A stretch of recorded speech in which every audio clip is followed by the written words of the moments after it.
Okay, this is example number 3. So in this one, it is given that kinetic energy of free electrons doubles. So let's say initial energy is E1 and finally the energy becomes twice of E1. So we have to calculate by what factor de Broglie wavelength changes. So let's say initial momentum was lambda 1 and we are supposed to calculate the final momentum. Sorry, initial wavelength is lambda 1 and we are supposed to calculate final wavelength lambda 2. Okay. Now, I just told in the beginning, we have this relation, the product of wavelength into root of energy or kinetic energy remains constant, means lambda 1 into initial energy E1 will be equal to lambda 2 into root of E2. Okay.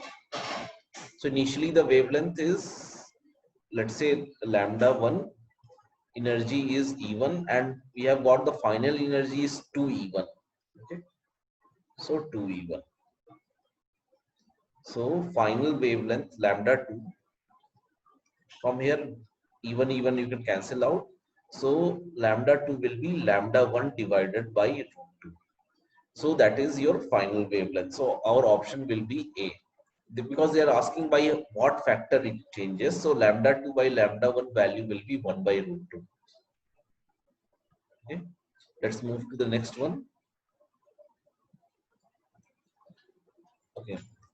In this one, a particle of mass m at rest decays in two particles of masses m1 and m2 having non-zero velocities. Means after decay, let's say the mass is m. After decay, let's say the mass of the first one is m1 and second one is m2, and they have non-zero velocities.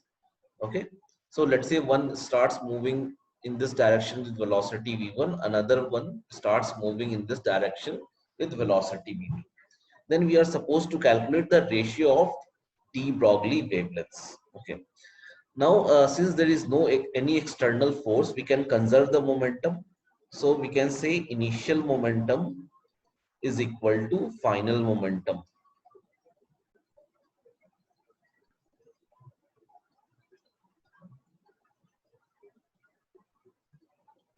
Okay.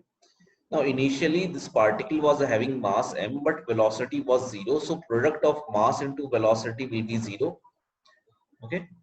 In the second, to calculate final momentum, I am choosing this positive x direction as positive. So momentum of mass m2 will be m2 into v2, and momentum of this one of mass m1 will be minus m1 into v1 because its velocity is in negative direction. So we are getting this relation m1 v1 is equals to m2 v2. Okay.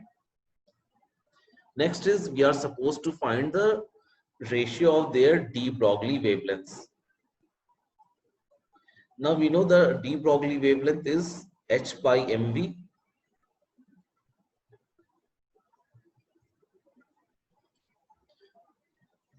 De Broglie wavelength is h by mv. So for the first case, de Broglie wavelength of mass m1 will be h by m1 v1, and de Broglie wavelength of second one will be h by m2 v2.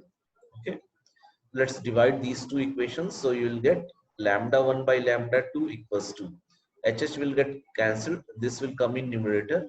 So you will get M2 V2 by M1 V1. And we already have found M1 V1 is equals to M2 V2. So it will be 1. So the ratio of their de Broglie wavelength will come as 1:1. So that is our option C. Thank you.